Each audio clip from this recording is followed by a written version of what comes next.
राधे दोस्तों, मैं उर्मिला जंगड़ आप सबका स्वागत करती हूँ। आप सभी लोग, आशा करती हूँ आप सभी लोग अच्छे होंगे, मस्त होंगे। दोस्तों, आज की जो कहानी है वो बड़ी ही मजेदार है, तो प्लीज कहानी को लास्ट तक जरूर सुनिए। अगर आपको मेरी कहानी जरा सी भी पसंद आती है तो प्लीज कमेंट करके जरूर बताएं। कहानी को लाइक कीजिए और अगर आप मेरे चैनल पर नए हैं तो प्लीज चैनल को सब्सक्राइब कर लीजिए। तो चलिए दोस्तों, कहानी शुरू करते हैं। बहुत पुराने समय की बात है।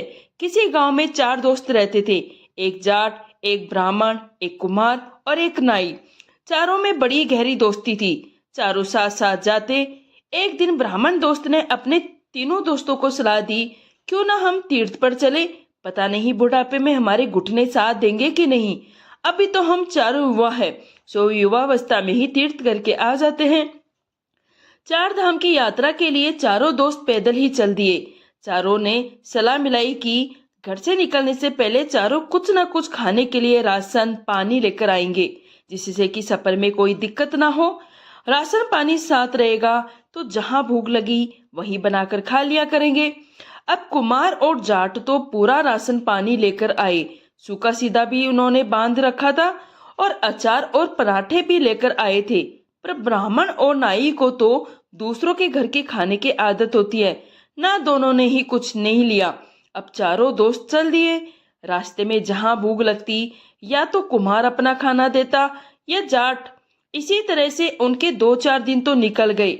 2-4 दिन बाद उनका राशन पानी पूरा खत्म हो गया तो जाट ने कहा, नाई और ब्राह्मण से कहा, भाई हमारा राशन पानी तो दोनों का खत्म हो गया। अब तुम दोनों अपना राशन निकालो, जिससे कि आगे का सफर आसानी से कट जाए।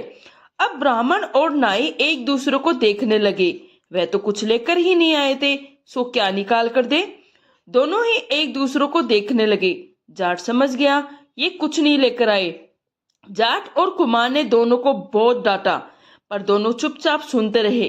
कुम्हार बोला, अरे भाई चौधरी, हमें तो इस बात का पहले ही अंदाजा लगा लेना चाहिए था कि ये ब्राह्मण और नाई है, कुछ नहीं लेकर आएंगे। ये तो दूसरों के खाने पर निर्भर रहते हैं और हमें बताया भी नहीं। नहीं तो कुछ नहीं लेकर आ रहे हैं, नहीं तो हम थोड़ा थोड़ा राशन और ज्यादा ले आते। वो तुमने कहावत तो सुनी होगी, ना कि गडरिया ब्राह्मण नाऊ भेद जना काऊ। अब क्या ही करे दोस्त, सो निभाने पड़ेंगे। चारों चलते चलते बहुत थक गए थे। भूख प्यास से उनका हाल भी बेहाल हो रहा था। शाम होने वाली थी, सो एक गांव में डेरा जमा लिया। गांव के लोग बड़े संपन्न दिख रहे थे, सो ब्राह्मण ने अक्ल लगाई, क्यों ना आज यहाँ से भिक्षा मांगी जाए। अब जाट को और कुम्हार को तो शर्म आ रही थी। उन्होंने कहा, हम तो राशन पानी लेकर आए थे, तुम ही दोनों खाली हाथ आए हो, सो तुम ही भीख मांग कर लाओ। तो ब्राह्मण ने अपनी जुगत लगाई और बोला, क्यों भाई, चारों खाएंगे तो चारों ही मांगेंगे। ऐसा करते हैं, चारों एक एक घर में जाते हैं और जो कुछ मिलता है वह लाकर रात का खाना बनाते हैं। चारों चल दिए। एक एक दरवाजे पर पहुंचकर चारों मांगने लगे, भाई हम बड़ी मुसीबत में हैं, हमारी थोड़ी मदद कर दो। तो जाट को एक घर से चावल मिल गया, ब्राह्मण को दूध और नाई को थोड़ा सा चीनी मिल गई। अब कुमार लकड़ी का इंतजाम करने लगा। उसके पास एक हांडी थी। कुमार एक हांडी रखता था तो एक अपने साथ ही रखता था। इधर तीनों मांग कर ले आए और अपना अपना राशन दिखाने लगे। एक को दूध मिला और एक को चावल और एक को थोड़ी सी चीनी। अब इसका क्या ही बनाया जाए। ब्राह्मण ने झट से कहा, इसकी खीर बनाई जाए। जाट को गुस्सा तो बड़ा आ रहा था। जाट ने कहा, हाँ, हर अमावस पर जजमान के घर खीर खाकर खाकर तुम्हारा पेट नहीं बढ़ता। तो ब्राह्मण थोड़ा सा लज्जा गया और चुप हो गया। अब सलाह बनी कि इसकी खीर ही बनाई जाए। आग जलाकर चूल्हा तैयार कर दिया गया और मिट्टी की हांडी रखकर उसमें दूध डाल दिया। दूध उबलने लगा तो उसमें चावल और चीनी डालकर उसे धीमी आंच पर पकने के लिए छोड़ दिया। धीमी आंच पर पकते पकते खीर की सौंधी सी खुशबू फैलने लगी। खुशबू सूंघ कर तो जैसे भूख और ज्यादा बढ़ गई। अब यहाँ भी पंडित ने अपना दिमाग चलाया। पंडित ने सोचा, थोड़ी सी खीर बनी है, अगर ये चारों में बटी तो कितनी कितनी पल्ले पड़ेगी। क्यों ना कुछ ऐसी जुगत बिठाई जाए कि सारी खीर अकेले में ही खा जाऊं। सो उसने अपना दिमाग चलाया और योजनाएं बनाने लगा। थोड़ी देर में ही खीर पक गई। अब खीर को नीचे उतार लिया गया। चूल्हे से चारों पेड़ के पत्ते तोड़कर लाए और उन्हें कटोरी की शक्ल दे दी गई। अब ब्राह्मण ने अपना दिमाग चलाते हुए कहा, क्यों ना भाइयों हम एक खेल खेलें। इस खीर को वही खाए जो सबसे अच्छा सपना देखे। थोड़ी सी खीर है, अगर ये बटेगी तो कितनी कितनी ही पल्ले पड़ेगी। क्यों ना जो सबसे अच्छा सपना देखे वही सारी खीर खाए और बाकी सब अपना नसीब मारकर भूखे रह जाए। अब सबको ये बात जम गई। कोई एक तो कम से कम पेट भरकर खीर खाए। सबसे ज्यादा खुश था पंडित। उसने सोचा सुबह उठकर मैं ऐसा सपना बताऊंगा कि इन सबकी आंखें खुली की खुली रह जाएगी और खीर मुझे ही खाने के लिए मिलेगी। तीनों तो थोड़ी देर बाद सो गए, पर जाट की आंखों में नींद नहीं थी। आधे दिन तो उसने हल चलाया खेतों में, फिर उसके बाद से ही सफर शुरू हो गया। अब थक कर बैठे तो खाने के लिए कुछ नहीं, सो उसे नींद आए तो कैसे आए। उसने सोचा क्यों ना इन सबको चकमा देकर खीर मैं ही खा लूं। सबसे ज्यादा मेहनत तो मैं ही करता हूँ, सो भूख भी मुझे ही ज्यादा लग रही है। थोड़ी देर तो जाट ने अपने ऊपर काबू किया, पर भूख से बेहाल हो गया तो उसे रुका न गया। थोड़ी देर बाद उठा, पेड़ से हांडी उतारी और कुछ दूरी पर बैठकर पूरी खीर मजे से लेकर खाने लगा। जैसे ही खीर खत्म की, एक डकार के साथ उसकी आत्मा तृप्त हुई, सो उसे अब नींद आने लगी थी। पेट पर हाथ फेरते हुए बोला, खीर बड़ी स्वादिष्ट थी। क्षमा करना भाइयों, ये मेरे ही नसीब में लिखी थी। तुम लोग अच्छे अच्छे सपने देखो। अब जाट का पेट भर गया था, सो नींद भी बड़े जोर की आई और किसान जाकर सो गया, यानी जाट जाकर सो गया। सुबह हुई तो ब्राह्मण की आंख सबसे पहले खुली। ब्राह्मण ने उड़ते ही अपने दिमाग में एक कहानी बना ली और तीनों को उठाने लगा। भाइयों, सुबह हो गई है, अपना अपना सपना बताओ और खीर खाने की तैयारी करो। चारों दोस्त उठकर बैठ गए। अब कुम्हार बोला, तो ब्राह्मण देवता आपसे ही शुरू करते हैं। आप बताओ आपने सपने में क्या देखा। अब अब ब्राह्मण देवता सेकी भगाते हुए बोला, मैंने सपने में देखा बैकुंठ धाम से विष्णु भगवान मुझे लेने आए हैं और अपने पास बिठाकर मुझे स्वर्ग की यात्रा करा रहे हैं।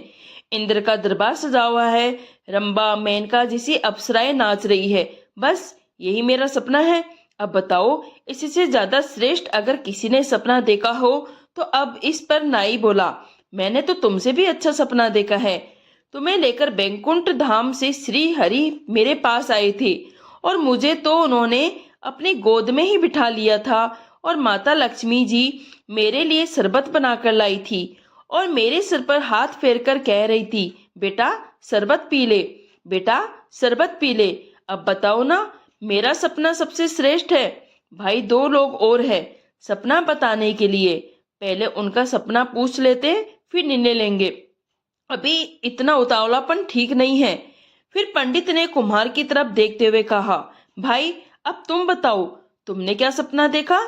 कुम्हार चहक कर बोला, भाई मेरा सपना अगर तुम लोगों ने सुन लिया तो पैरों तले जमीन खिसक जाएगी। मैंने सपने में देखा मेरी एक राजकुमारी के साथ शादी हो गई है। राजकुमारी के पिता यानी कि राजा ने सारा महल, सारी धन दौलत मुझे सौंप दी और मेरी पत्नी इतनी सुंदर थी कि उसके बराबर कोई दूसरी नारी धरती पर ना हो। मेरी पत्नी पंखा चला रही है जो कि सोने की तारों से बुना हुआ है। मेरे सामने एक बड़ी सी मेज पर तरह तरह के व्यंजन परोसे गए हैं और मेरी पत्नी बार बार मुझसे आग्रह कर रही है, स्वामी खाओ ना, स्वामी खाओ ना। कुमार के मुंह से ये बात सुनकर तीनों दोस्त जाट की तरफ देखे और बोले, तुमने क्या सपना देखा, तुम भी अपना अपना सपना बताओ। तो जाट ने बुरा सा मुंह बनाते हुए कहा, मैंने क्या देखा, ना ही पूछो तो अच्छा है, मैंने तो बहुत ही भयानक सपना देखा है। तीनों दोस्त पीछे पड़ गए। फिर भी बताना तो पड़ेगा ही। जाट बोला, मैंने बहुत ही बड़ा भयानक सपना देखा। भाई, मेरे सपने में एक बड़ा विकराल सा दिखने वाला आदमी मेरे सामने आया, तलवार उठाकर बोला, चल खीर खा, पेट से खीर उतार और अभी नीचे हांडी रख के मेरे सामने पूरी खीर खा। मैंने बहुत हाथ मिन्नतें जोड़ी कि मैं अपने दोस्तों के बगैर खीर ना खाऊंगा, पर उसने मेरी एक ना सुनी। मेरी गर्दन पर तलवार रखकर बोला, चल उठ और अभी हांडी उतार कर खीर खा। मैंने डर के मारे हांडी उतारी और पूरी खीर खा ली। ना खाता तो आदमी मुझे मार डालता। तीनों दोस्त आश्चर्य से जाट की तरफ देख रहे थे और गुस्से से तमतमा रहे थे। ब्राह्मण बोला, क्या तुमने पूरी खीर अकेले ही खा ली? हमारा ख्याल ही नहीं किया। जब वह आदमी तुम्हें धमका रहा था तो तुमने हमें क्यों नहीं उठाया? तो जाट ब्राह्मण से बोला, भाई मैं तो तुझे उठाने आया था, पर तू तो भगवान विष्णु के साथ गरुड़ आसन पर बैठकर सर्व की सेक कर रहा था और ये नाई महाशय ये तो सर्व के अप्सराओं का नृत्य देख रहे थे और इतने भाव विभोर हो रहे थे कि मेरी बात को अनसुनी कर गए।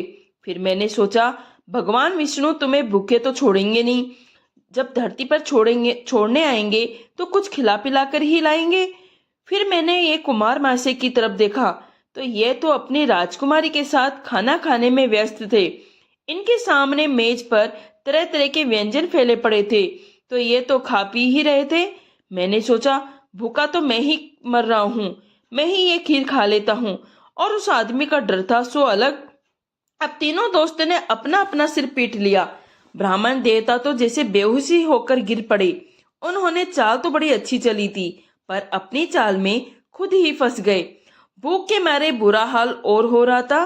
चारों ने वहीं पर विचार किया कि तीर्थ यात्रा को त्याग करके अपने घर चला जाए, फिर कभी तीर्थ यात्रा कर लेंगे। ऐसा विचार करके चारों दोस्त अपने अपने घर को लौट गए। दोस्तों ये कहानी यहीं समाप्त होती है। अगर आपको कहानी पसंद आई तो प्लीज इसे लाइक कीजिए और शेयर कीजिए। कहानी सुनने के लिए आप सभी का धन्यवाद।